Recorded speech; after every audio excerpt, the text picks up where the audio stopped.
सारे same page पे नहीं है। जैसे 3-4 बालक हैं, इन्होंने तो एलिमिनेशन ये पहली बार देख रहे हैं, ये ऑनलाइन वाले बालक हैं, ये भी एलिमिनेशन पहली बार देख रहे हैं, और तुम 150 नंबर लेके बैठे हो, एलिमिनेशन आता है तुम लोगों को। एक बार सारे सेम पेज पे हो जाएं, एलिमिनेशन सीख जाएं, उसके बाद अगले पेपर में थोड़ा समझ में आएगा ना। तो मैं ये चाहता हूं कि 50 क्वेश्चन के बाद में जो बचे हुए 50 क्वेश्चन है, अपना ये पेज फाड़ दो और इन 50 क्वेश्चन को दोबारा अटेम्प्ट करो। अब की बार एलिमिनेशन सही से लगाना, क्योंकि तुम्हें याद तो है नहीं तुमने आंसर क्या लगाए थे। याद है क्या तुम्हारे को 51 से 100 के आंसर क्या लगाए थे? सारे कर लूंगा मैं 50। अब इस क्लास में तो जितने हो रहे हैं उतने मैं कर ही रहा हूँ। 48 तो सीधा है, अयोध्या कैपिटल इंपॉर्टेंट सिटी, और इनसे बन ही रहा है, आंसर ही बन रहा है question. According to the Buddhist philosophy, the world is characterized by anicca and ananta. ये यार किसी का गलत है तो दिक्कत ही है। क्लियर नोट्स में से है, ये मैं डिस्कस ही नहीं करा रहा ना। सुल्तानगंज बुद्धा, सुल्तानगंज, सुल्तान 50 सुल्तानगंज, देखो गंज का मतलब है मार्केट, और सुल्तानगंज का मतलब है कि ये कोई जगह रही होगी उत्तर प्रदेश या बिहार के आसपास की। कारण नाम सुल्तानगंज। अब ये बताओ मैंने कैसे बताया बिहार या उत्तर प्रदेश में होगा? ईस्टर्न यूपी या बिहार का होगा? ये सोचो। दीदारगंज और ये गंज वगैरह इसलिए। बिल्कुल बिल्कुल शानदार, दीदारगंज। दीदारगंज जंक्शन ही, अरे समझ गया मैं, तो दिल्ली वाले तो पता ही है ना सारे, पटपरगंज, पहाड़गंज, दरियागंज। ये सुल्तानगंज वरना सुन लिया होता। मेरे को पता था कोई आएगा कूद के, दिल्ली वाला क्यों नहीं हो सकता। दिल्ली रहते तो 6 साल हो गए, सुन लिया होता। पर इसमें मेरे को लगता नहीं, जगह तो कुछ ही है। वाह वाह वाह, कुछ नहीं। इमेज की बात हो रही है ना। It was sculpted using the lost wax technique. Lost wax technique bronze tile में चोला में उस वक्त आई थी, चोला साम्राज्य में आई हुई है, तो चोला तो बहुत पुराने हैं। तो और ये स्कल्पचर की बात कर रही है बुद्धा इमेज, और लोस्ट वैक्स में छोटी छोटी चीजें बनती थी, है ना। कंप्लीटली मेड ऑफ कॉपर, तो कॉपर का तो लोस्ट वैक्स यूज होता था ब्रॉन्ज और कॉपर में। ये तो अपने कभी नहीं बता सकते ये राइट भैया है, नव्य मुद्रा में है या नहीं। इसका भी एक तरीका है बताने का ना, जैसे जो देख, अगर थर्ड स्टेट, मेरी बात सुन, मेरे को कुछ नहीं पता सुल्तानगंज में क्या है, तो इसलिए मेरे को थर्ड स्टेटमेंट का तो कभी पता नहीं चल सकता। उत्तर निकालना है पहले 2 से, और सुल्तानगंज बुद्धा को इमेज को रिलेट करके। अब बोल क्या बोलना चाह रहा है। तीसरी स्टेटमेंट यूज मत करना। मैं भैया सर एक यूज करूंगा। अपने अब तक कोई बुद्धा की कोई हरे रंग की कोई स्टैचू देखी है अपन ने? देख, मैंने तो बुद्धा की कोई पीले रंग की भी नहीं देखी। हाँ, तो इसमें अगर कॉपर होता ना, प्योर कॉपर होएगा, तो उसका हाल बन जाएगा स्टैचू। प्योर कॉपर होगा तो हरा हो जाएगा। हाँ, स्टैचू लिबर्टी ऐसा बन जाएगा वो। शानदार। मेड कंप्लीटली, मैं बताऊं कि मैं क्या एलिमिनेट करता इसमें? Completely, word completely off copper. पर वैसे आंसर भी है मेरा गलत होगा। वो तो पता नहीं, पर मैं वर्ड कंप्लीटली एलिमिनेट कर देता है इसमें। नहीं नहीं, हो रहा है मेरे वाले से हो रहा है भैया। कंप्लीटली एलिमिनेट करते दिए हो गया। अब आंसर ए या बी में से एक होगा। हाँ, ठीक है। अब मैं कह रहा हूं कि राइट हैंड अभय मुद्रा पोर्शन का तो मुझे पता ही नहीं है, तो मैं उत्तर तुक्का मारूंगा, बिल्कुल प्योर बी बॉय। सही है भैया।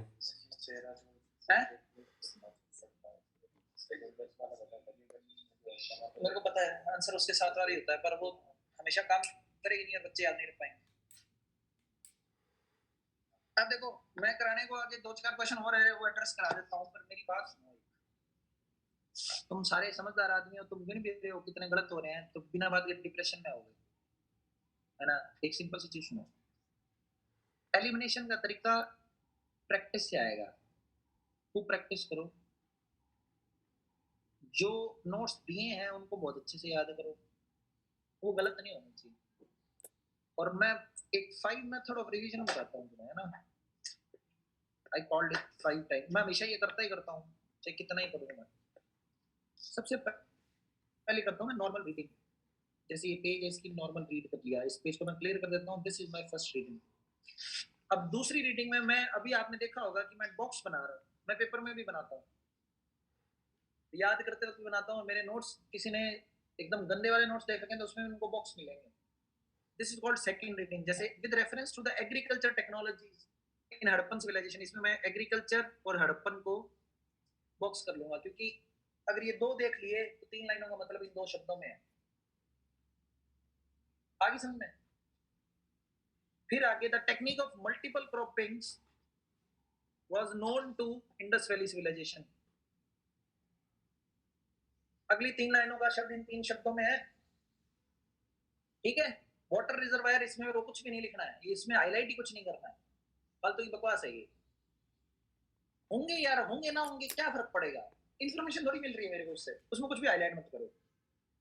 टेराकोटा मॉडल्स है, टेराकोटा पता होना चाहिए क्या चीज होती है।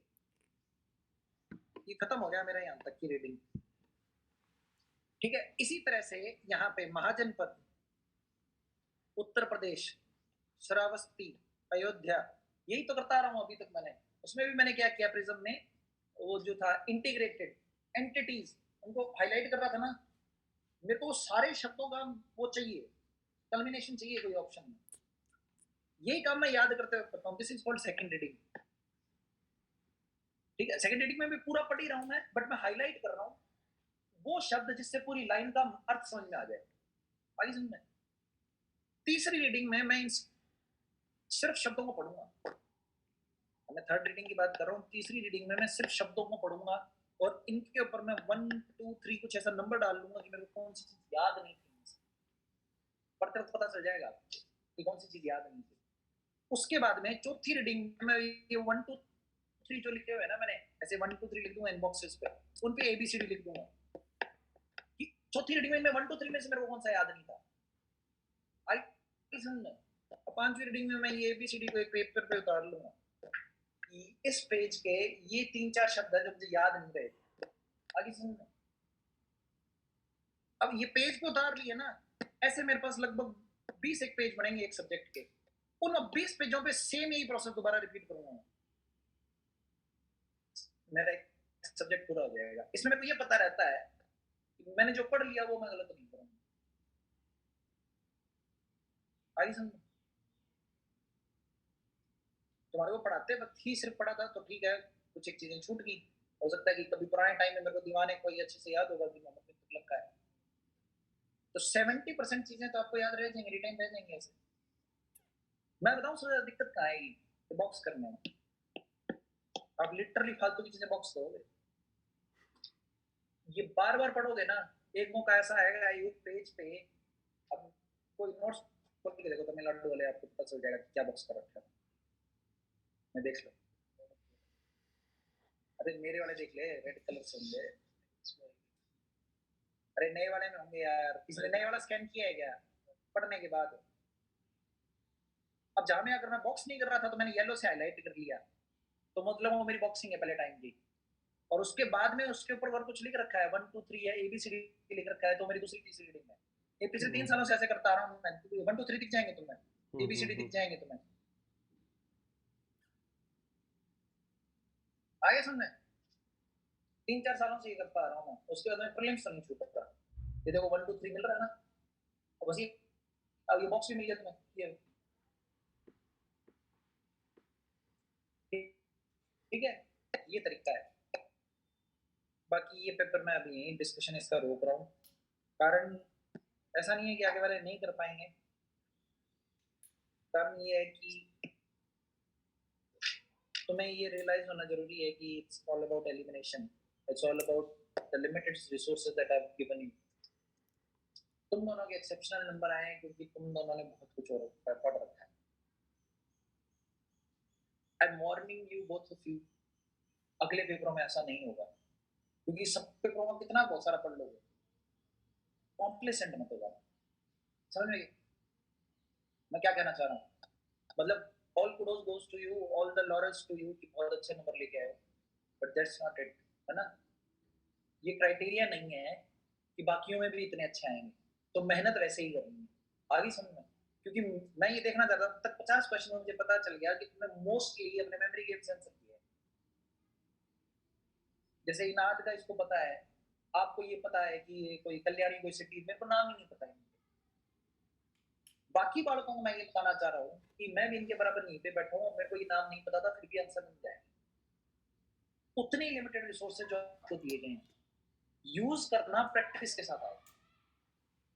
अच्छे से सुन लिया आपने, अगला पेपर पूरा डिस्कस कर लेंगे, पर उसमें एट पार हो गए।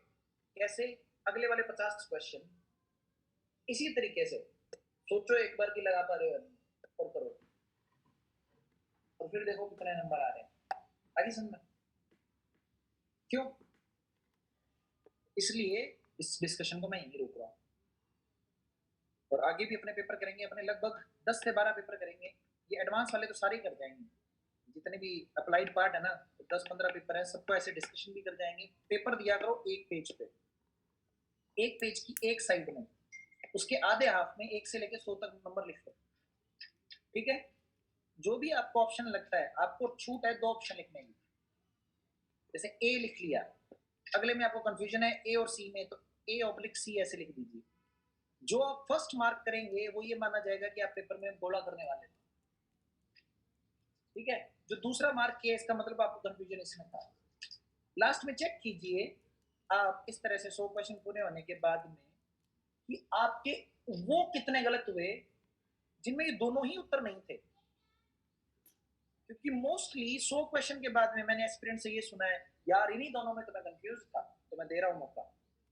जिन दो में कंफ्यूज थे ना, वो दोनों लिख लो, और अगर वो दोनों गलत हो रहे हैं और वो अगर 10 से ज्यादा गलत हो रहे हैं, तो तुम उस सब्जेक्ट में तैयार नहीं हो। 100 में से तुमने मान ले नए नए एस्पिरेंट हो, 30 क्वेश्चनों में तुमने 2 मार्क कर दिए इस तरह से। इन 30 में से अगर 10 क्वेश्चन ऐसे गलत हो गए जिनमें ये दोनों ही उत्तर नहीं थे, वो सब्जेक्ट स्ट्रांग नहीं है तुम्हारा। You need to read a lot more in that. Is that clear? Is that make sense?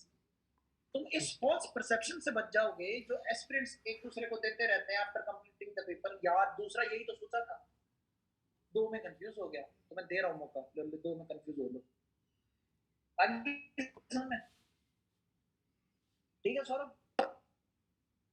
ठीक है ना? अपने पेपर को उस तरह से बिल्कुल नहीं छोड़ेंगे जिसमें अपने को एन यूपीएससी एग्जाम में डाउट हो कि हम गलत कर रहे हैं। जो बताया वो अप्लाई करना ही करना है, और कोशिश करो 90+ अटेम्प्ट करने की, क्योंकि करने पड़ेंगे, एक सिंगल बंदे का प्री नहीं रुकेगा। समझ रहे हो? अब तक ऐसा होता नहीं है, पर आज हो गया। जैसे अब तक 50 क्वेश्चन में एक सिंगल क्वेश्चन ऐसा नहीं था जिसमें मैंने 2 ऑप्शन पे आया और उनमें से उत्तर ना हो, जबकि हमेशा 3-4 मिल जाते हैं जिनमें 2 में उत्तर नहीं होते, पर 10 से ऊपर कभी नहीं जाते पूरे 100 क्वेश्चन। मतलब 2-3 तो मिल ही जाते हैं नॉर्मली, पर अभी तक नहीं मिले। हो सकता है आगे मिल जाएंगे 3-4, पर 10 नहीं मिलेंगे। समझ रहे हो तुम? और ये कॉन्फिडेंस तुम्हें रखना होगा। आगे समझ में? बस यही एकमात्र तरीका है जो मेरे को पता है। बाकी बहुत लोगों को बहुत से तरीके पता है, मुझे ये इतना पता है, ठीक है? लिमिटेड सोर्सेज पढ़ने हैं, बार बार पढ़ने हैं, उनमें कुछ गलत नहीं होना चाहिए, और प्रीलिम्स हो जाएगा। एलिमिनेशन सीखो, है ना? Good night, good bye, bye.